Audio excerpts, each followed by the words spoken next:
আমরা এই ভিডিওটির মাধ্যমে এই 180 ওয়াটের যে এই ইনভার্টারটি, এটি মার্কেটে বেশ জনপ্রিয়, দেখলাম প্রচুর সেলিং হচ্ছে দারাজে। তো অনেকেই হয়তো এটা ব্যবহার করেছেন 180 ওয়াটের এই ইনভার্টার। আমি জাস্ট 1-2 বার আউটপুট চেক করে দেখেছিলাম, এর বক্সটা আসলে হারিয়ে গেছে। সো অনেক আগে কিনা, প্রায় 1.5 বছর 2 বছর হবে। তখন মেবি এটার দাম ছিল 250 টাকার মতো। এখন এটার দাম অনেক বেড়ে গেছে, 350-400 টাকাও দেখলাম, এবং কোনো জায়গায় তো অনেক বেশিও আছে। তো এই ইনভার্টারটা আসলে অ্যাকচুয়াল কাজ করে কিনা সেটা আমরা এক্সপেরিমেন্ট করব। এর ইনপুট সেকশন চেঞ্জ করে দেখবো এবং আউটপুট সেকশন চেঞ্জ করে দেখবো। এবং অবশ্যই আপনাদেরকে একটা রিকোয়েস্ট করবো, সেটা হচ্ছে কমেন্ট সেকশনে জানাবেন আমরা এই সার্কিটটা দিয়ে আসলে আইপিএস তৈরি করবো কিনা। একটা আইপিএস এ কিন্তু মোটামুটি 3টা সেকশন থাকে, যেখানে কনভার্টার বলা হয়। কনভার্টার হচ্ছে চার্জার, ব্যাটারিকে চার্জ করা হয়, তারপরে ব্যাটারি থাকে এবং কন্ট্রোল ইউনিট থাকে, এবং ফাইনালি হচ্ছে ইনভার্টার সেকশন থাকে। এটা থেকে হচ্ছে আমরা ডিসি কে এসি তে কনভার্ট করি। তো যেহেতু এটা ডিসি থেকে এসি কনভার্ট করা হবে, তো এটা কিন্তু সম্পূর্ণ একটা প্রক্রিয়া না আইপিএস এর, জাস্ট এটা হচ্ছে একটা সেকশন। তো যদি আপনারা চান সেটা অবশ্যই কমেন্ট সেকশনে লিখবেন। আর এটা অবশ্যই আপনাদের এই কারণে কমেন্ট করতে বললাম, এর কারণ হচ্ছে অনেকে হয়তো বা এই ইনভার্টার সার্কিটটা ব্যবহার করেছেন, তাদের এক্সপিরিয়েন্স আছে এটা সম্পর্কে।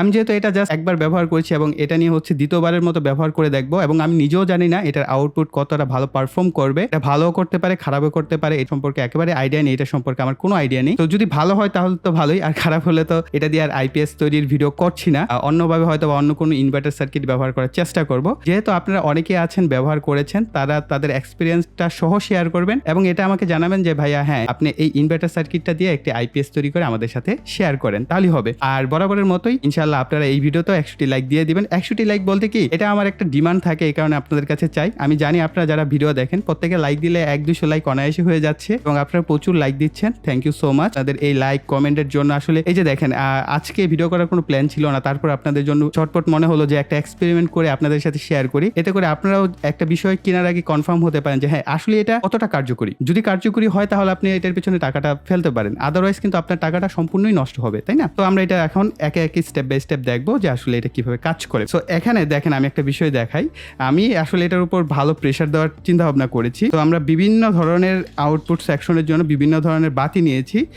যদিও মোটর থাকলে ভালো হতো, যেহেতু ছোট কোনো ফ্যান থাকলে সেটাকে দেখা যেত। তবে আমি বলবো এই ধরনের, যেহেতু এটা দামই একেবারে কম, এই ইনভার্টার থেকে আহামরি কোনো কিছু এক্সপেকটেশন করাটাও আমাদের বোকামি হবে। তো এটা দিয়ে আসলে মোটর ফ্যান সেগুলো না চালানোই ভালো। এটা মূলত তৈরি করা হয়েছিল ধরেন ঘরের 5 ওয়াটের এই যে ছোট ছোট বাতি আছে, আপনি 2টা বাতি ইউজ করলেন সেটার জন্য। আসলে 180 ওয়াট পিছনে লেখা থাকে, কিন্তু আসলে 180 ওয়াট কাজ করবে কিনা। তো আমরা এই যে এই বাতিটা, এটা নর্মালি 100 ওয়াট, কিন্তু আসলে এটা কিন্তু 100 ওয়াট থাকে না, 100 ওয়াটের বেশিই থাকে, কারণ এইগুলো আসলে কন্ট্রোল করা যায় না ওয়াট। যদি এটাকে সে পারফেক্টলি জ্বালাতে পারে তাহলে আমরা ধরে নিলাম যে হ্যাঁ এটা 100 ওয়াটের জন্য হলেও আমাদের কার্যকর চলবে। যে 100 ওয়াট দিয়ে হচ্ছে আমরা যদি এই একটা বাতি জ্বলাই, তাহলে এটার সমান কিন্তু আমরা এরকম 3-4টা বাতি জ্বালাতে পারছি। বিভিন্ন দেখেন এই যে বিভিন্ন ওয়াটের আছে, আমি এগুলো ওয়াট আসলে জানি না এগুলো আসলে কত ওয়াট।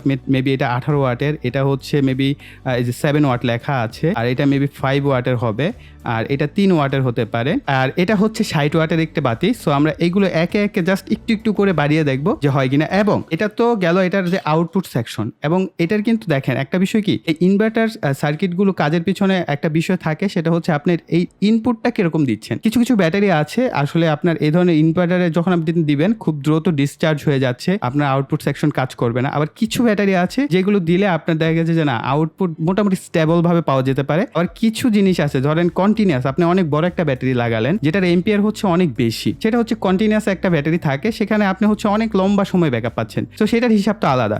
তার জন্য আমরা একটা প্রসেস রাখছি, সেটা হচ্ছে যে আমি যে একটা 12 ভোল্টের চার্জার তৈরি করেছিলাম, এটা দিয়ে হচ্ছে আমরা ইনপুট দিয়ে দেখবো যে আসলে কন্টিনিউয়াস যদি আমরা সোর্স দেই, সেই কন্টিনিউয়াস সোর্স থেকে আসলে সে প্রপার আউটপুটটাও দিতে পারে কিনা, এবং সেটা কি আসলে আউটপুটে পরিবর্তন হয়। যদি দেখা গেল যে এই 100 ওয়াটের বাতিটা একটু বেশি আলো হলো বা কম আলো হলো, তাহলে আমরা কিছুটা এখানে এক্সপেরিমেন্ট হচ্ছে আমাদের। ওকে, তো ফার্স্ট আমরা স্টেপ বাই স্টেপ শুরু করব। তো এখানে ব্যাটারি দেখতে পাচ্ছেন, এটা হচ্ছে একটা স্পেশাল ব্যাটারি। স্পেশাল বলতে এটার মধ্যে ডিসপ্লে আছে, এখানে একটা এলইডি নষ্ট হয়ে গেছে। যাই হোক, এখানে 12.3 ভোল্ট আছে। এরপর হচ্ছে আমরা এটা হচ্ছে 18650 ব্যাটারি দিয়ে কিন্তু তৈরি করেছিলাম। এর ভিডিও কিন্তু আমার চ্যানেলে আছে, সো আপনারা চাইলে দেখে নিতে পারেন। জাস্ট এখানে 9টা ব্যাটারি সেল আছে, অর্থাৎ 18650 9টা ব্যাটারি দিয়ে এই প্যাকটা তৈরি করা হয়েছিল। সো আমরা এটা থেকে আউটপুট নিয়ে দেখবো যে আসলে 18650 ব্যাটারি কতটা স্ট্রং। আর এই ধরনের ব্যাটারি আপনারা দেখে থাকবেন ইউপিএস এ ব্যবহার করা হয়। তো এটা হচ্ছে হাই পাওয়ারের একটি ব্যাটারি, এটা হচ্ছে 12 ভোল্টের 7.5 এম্পিয়ারের হচ্ছে একটি ব্যাটারি।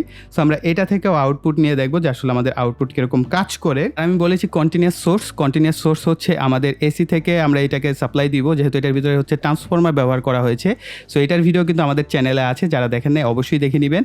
সো সো এটার মধ্যে আমরা ডিসপ্লে রেখেছি। সো এবং আউটপুট দেখতে পারবো আসলে কত ভোল্ট আপ ডাউন করছে সেটাও আমরা দেখতে পারবো। আর ট্রান্সফরমার লাগানোর ফলে আমাদের হচ্ছে সরাসরি এসি থেকে সাপ্লাইটা আসবে। সো এটা আসলে শেষ হবে না। সো সবার প্রথমে হচ্ছে আমি এই ব্যাটারিটি ব্যবহার করব। সো এই কারণে এই ব্যাটারিটিকে সাইডে রাখছি। ব্যাটারিটার ভোল্টেজটা একটু চেক করে দেখি কত ভোল্টে আছে। আমি এই পাশে রাখছি। সো আপনারা এখান থেকে দেখতে পাবেন ক্লিয়ার। সো দেখতেই পাচ্ছেন 12.2 ভোল্ট আছে আমাদের এই ব্যাটারিটায়। সো এখন হচ্ছে আমরা এটা থেকে আউটপুট নিব। আর ইনভার্টারের আউটপুট নেওয়ার জন্য হচ্ছে বাল্ব হোল্ডার এই ধরনের ব্যবহার করব। আর এখানে হচ্ছে আমি 2 পিন প্লাগ লাগিয়ে নিয়েছি। এটাকে আমরা হচ্ছে সকেটের মধ্যে ইন করে নিব। আর এই ব্যাটারিটাকে এরকমভাবে একটু অ্যাসেম্বল করে নিচ্ছি আর কি, সাজিয়ে নিচ্ছি যাতে আপনাদের দেখাতে সুবিধা হয় তার জন্য। সো অ্যাট ফার্স্ট আমরা হচ্ছে এই বাল্বটা লাগাবো। এরপর কালো যে ক্লিপটা আছে এটাকে হচ্ছে ব্যাটারির নেগেটিভের সাথে কানেক্ট করব। আর লাল ক্লিপটা হচ্ছে আমরা পজিটিভের সাথে কানেক্ট করে দিব। সো একটু চাপ দেওয়ার পর হচ্ছে এটা একটু লুজ কানেকশন পাচ্ছে। সো যাই হোক, এটা কিন্তু মোটামুটি ভালো গ্লো করছে, কিন্তু আমার এই জায়গার যে আশেপাশের যে লাইট, এই লাইটের কারণে হচ্ছে আপনার একেবারে ব্রাইটনেসটা দেখতে পাচ্ছেন না। এটা মোটামুটি ভালোভাবেই হচ্ছে ডিম লাইট, তো এটা ভালোভাবেই হচ্ছে আলোটা দিচ্ছে। সো হয়তো একটু গ্লো করছে। সো আমি এক কাজ করি, ক্যামেরার সেটিংসটা একটু জাস্ট চেঞ্জ করে নেই। ওকে, পারফেক্ট। সো আই থিঙ্ক এখন ক্লিয়ার কিছুটা বোঝা যাবে। তো এটা আমি যতটুকু দেখছি, আমার এক্সপিরিয়েন্সটা আমি শেয়ার করছি। এটা মোটামুটি যতটুকু ব্রাইটনেসে জ্বলার কথা ততটুকু ব্রাইটনেসেই জ্বলছে। এখন এটা চেঞ্জ করে ফেলবো, যেহেতু অনেকগুলো আমাদের টেস্ট করতে হবে। এখন আমরা এইটাকে লাগাবো। ওকে, সো এটাকেও দেখতে পাচ্ছেন মোটামুটি ভালো পারফেক্টলি আমাদের আউটপুট দিতে পারছে। সো এবং আমাদের ইনভার্টার কোনো সাউন্ড করছে না, মোটামুটি ঠিকঠাক আছে, কোনো হিটও হচ্ছে না। সো আমরা এখন চেঞ্জ করি। সো এই বাতিটা মেবি নষ্ট, সরি এটা আবার চেক করা হয়নি, এটাকে আমরা বাদ দিচ্ছি। এখন হচ্ছে 18 ওয়াটের যে বাতিটা আছে, আমি এটাকে হচ্ছে দেখতেই পাচ্ছেন একদম প্রপার।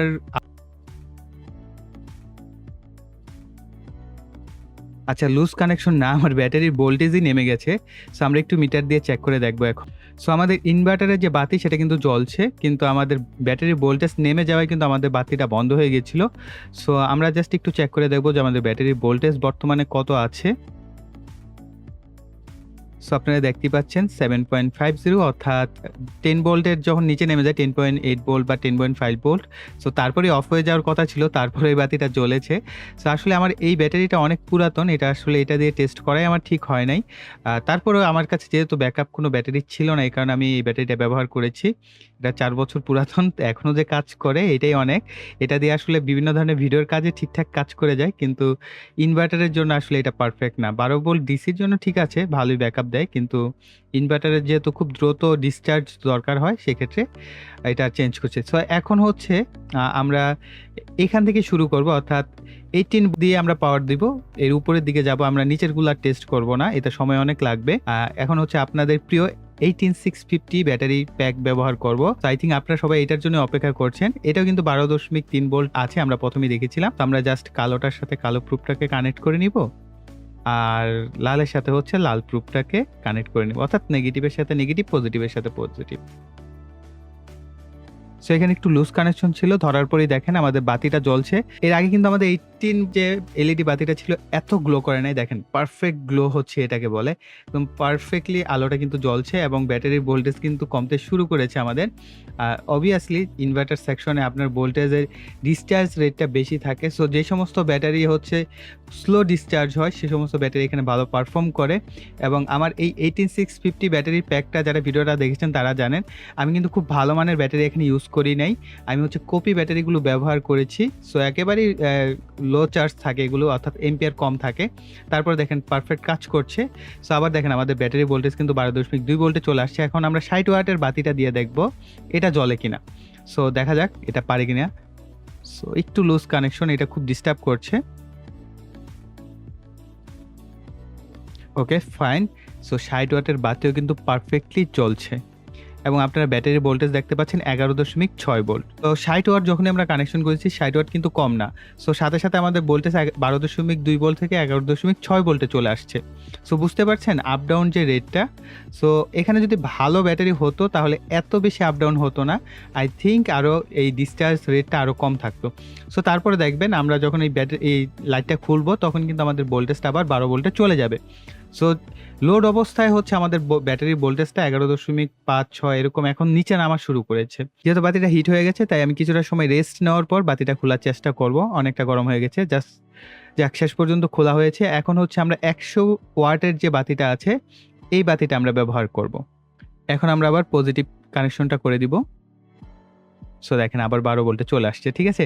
লোড কানেকশন দিলে ব্যাটারির ভোল্টেজ কমে আসবে, এটাই স্বাভাবিক। তবে লোড অনুযায়ী হচ্ছে ভোল্টেজ নিচের দিকে নামবে। সো এখানে একটু লুজ কানেকশন, ওকে, অলরাইট। সো দেখেন 100 ওয়াটের বাতিও কিন্তু চমৎকারভাবে জ্বলছে। তার মানে ইনভার্টার সেকশনটা আমার কাছে মনে হচ্ছে মোটামুটি ভালো, একেবারে খারাপ না। এই ধরনের বাতিগুলো, এই যে এখানে দেখেন ভোল্টেজ 11.1 ভোল্টে চলে আসছে। অর্থাৎ লোড যত বেশি দিবেন আপনার ব্যাটারি, সেই লোড অবস্থায় কিন্তু ভোল্টেজ নিচের দিকে নেমে এসে একটা জায়গায় স্থায়ী হবে, তারপর হচ্ছে ডিসচার্জ হওয়া শুরু করবে। সো এখানে 11.1 ভোল্ট, এখন হচ্ছে এটা নিচের দিকে ভোল্টেজ নামতে থাকবে। সো যাই হোক, দেখেন আমাদের ইনভার্টার সেকশন তো আমরা বলতে পারি যে মোটামুটি ভালো। আমার যতটুক এক্সপেরিমেন্ট হয়েছে এই ব্যাটারিটা দিয়ে একদম বাজে আউটপুট পেয়েছি। সো খুব দ্রুতই ডিসচার্জ হয়ে গেছে। কিন্তু আমরা 18650 ব্যাটারি না আসলেই ভালো, এই কারণে এটার এত জনপ্রিয়তা, মানুষ এত কিনতে চায় বা এত পছন্দ করে। সো যাই হোক, এখানে এখন দেখেন অলরেডি 1 ভোল্ট কথা বলতে বলতে অর্থাৎ 0.1 ভোল্ট 2 ভোল্ট কমতে শুরু করেছে। সো আমরা ভালো একটা ব্যাটারি প্যাক দিয়ে ইনশাল্লাহ আইপিএস তৈরি করব, তখন আই থিঙ্ক আরও বেটার রেজাল্ট আমরা এটা থেকে পাবো। এখন হচ্ছে আমরা কন্টিনিউয়াস সোর্স অর্থাৎ আমরা যে চার্জারটা তৈরি করেছিলাম সেই চার্জারটা কানেক্ট করে দেখব সেটা আসলে কিরকম পারফর্ম করে, এটা থেকে ভালো নাকি এটা থেকে খারাপ।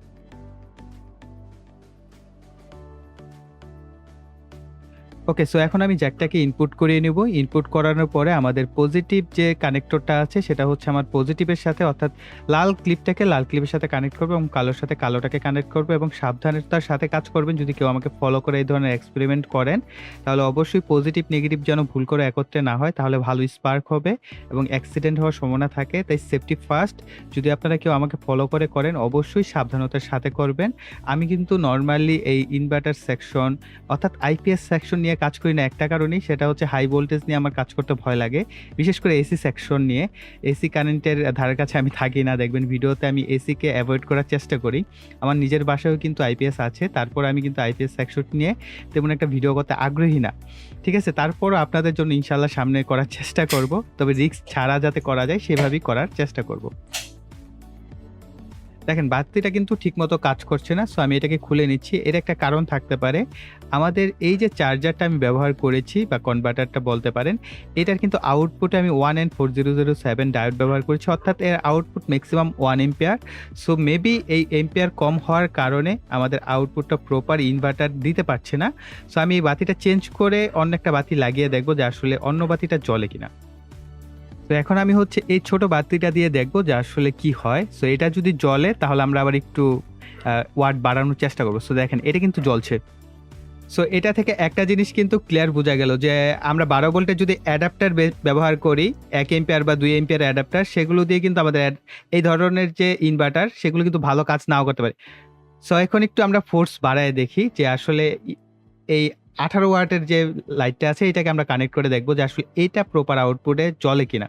এই বাতিটাও কিন্তু জ্বলছে, তবে আমার কাছে মনে হচ্ছে যে ব্রাইটনেস এর আগে আমরা যে 18650 ব্যাটারি ব্যবহার করে যে ব্যাটারি আউটপুট আমরা পেয়েছিলাম সেটা থেকে কিন্তু পুরোপুরি ব্রাইটনেসটা আমরা পাচ্ছি না। সো এখন আমার ধারণা মতে এখন 60 ওয়াটের বাতিটাও এখানে জ্বলবে না। সো আমরা এটা লাগিয়ে দেখি। সো 60 ওয়াটের বাতি কিন্তু জ্বলছে না। তো এখান থেকে দেখেন এক্সপেরিমেন্ট করে আমরা একটা জিনিস ক্লিয়ারলি বুঝতে পেরেছি যে আমরা ইনভার্টার ইনপুটে যদি আমরা প্রপার এম্পিয়ার না দিতে পারি, শুধু ভোল্টেজ দিলেই হবে না, যদি প্রপার এম্পিয়ার না হয় বা ভালো কোনো ব্যাটারি না হয় তাহলে কিন্তু আমাদের এই ইনভার্টারগুলো প্রপার কাজ করে না। সো আমরা ব্যাটারি ব্যবহার করে দেখলাম, যদি ব্যাটারিও ভালো মানের না হয় তাহলে কিন্তু আমরা সেটা থেকে প্রপার আউটপুট পাচ্ছি না, খুব দ্রুতই আমাদের ব্যাটারিগুলো ডিসচার্জ হয়ে যায়। এক্ষেত্রে আমি দেখলাম যে না, 18650 ব্যাটারি দিয়ে যে আমরা প্যাক তৈরি করেছিলাম সেটা থেকে ভালো একটা আউটপুট রেজাল্ট পেয়েছি, সেটাও কিন্তু খুব দ্রুত ডিসচার্জ হচ্ছিল। এবং আমি হাই ওয়াট দিয়েও দেখেছি, যেহেতু আপনাদের সাথে শেয়ার করলাম পুরো বিষয়টা, আপনারাও দেখলেন যে পুরো এক্সপেরিমেন্টটা কিরকম হলো, সেটা অবশ্যই কমেন্ট সেকশনে জানাবেন। যে আমরা কিন্তু দেখেন এক্সপেরিমেন্ট করে বুঝতে পারলাম যে আসলে কোন ধরনের ব্যাটারির সাথে এটা ভালো যাচ্ছে। আমি যদি খুব ভালো মানের 2 অ্যাম্পিয়ার রেটেড 18650 ব্যাটারি দিয়ে আমি 18 টা ব্যাটারি বা 15 টা ব্যাটারি দিয়ে প্যাক তৈরি করি, তাহলে কিন্তু আমরা চাইলে এই আউটপুটও আধা ঘন্টা 1 ঘন্টার মতো এসি লোডকে আমরা কন্ট্রোল করতে পারছি। তো গাইস, আমাদের এই ভিডিওটি এই পর্যন্তই রাখছি। আশা করি পুরো এক্সপেরিমেন্ট থেকে আপনাদের ভালো একটা এক্সপেরিয়েন্স হয়েছে। তার জন্য ভিডিওতে অবশ্যই একটা লাইক দিবেন এবং কমেন্টে লিখবেন যে আসলে আইপিএস তৈরি করব কিনা ইনভার্টার সার্কিটটি ব্যবহার করে। সেটা অবশ্যই কমেন্ট সেকশনে লিখবেন, তাহলে আমার জন্য হেল্প হবে পরবর্তী ভিডিওটা কি আমি আসলে এই আইপিএস নিয়ে করব কিনা বা খুব তাড়াতাড়ি করা যায় কিনা। আর যদি আপনাদের রেসপন্স কম থাকে তাহলে হচ্ছে এটা নিয়ে আর আইপিএস তৈরি করার ভিডিও আপাতত করবো না, হয়তো ইন ফিউচারে ভবিষ্যতে অনেক পরে করতে পারি। আর যদি আপনাদের রেসপন্স রেট ভালো থাকে তাহলে খুব দ্রুতই এই ভিডিওটা নিয়ে আসবো। আর ভিডিওটা প্লিজ শেয়ার করবেন আপনাদের ফ্রেন্ড সার্কেলের সাথে, যাতে তারাও এই ধরনের ভিডিও দেখে উপকৃত হতে পারেন এবং তারাও যেন এই ধরনের এক্সপিরিয়েন্স সম্পর্কে জানতে পারে। আর আপনাদের মাঝে অনেকে আছেন ভিডিও তো দেখেন ঠিকই কিন্তু সাবস্ক্রাইব করেন না চ্যানেল। কেন ভাই? চ্যানেলটা সাবস্ক্রাইব করে রাখেন, প্রতিদিনই আপনাদের কোনো না কোনো কাজে এই ধরনের ভিডিওগুলো লাগতে পারে। তার জন্য অবশ্যই চ্যানেলটিকে সাবস্ক্রাইব করে রাখবেন, এতে করে আপনার অনেক বেশি হেল্প হবে। এবং অবশ্যই খেয়াল রাখবেন পাশের যেন বেল বাটনটাও অ্যাক্টিভ করা থাকে, এতে করে আমি নতুন ভিডিও আপলোড করলে আপনার কাছে নোটিফিকেশন যাবে। এই বলে এখানে বিদায় নিব। সকলে ভালো থাকবেন, সুস্থ থাকবেন, টাটা।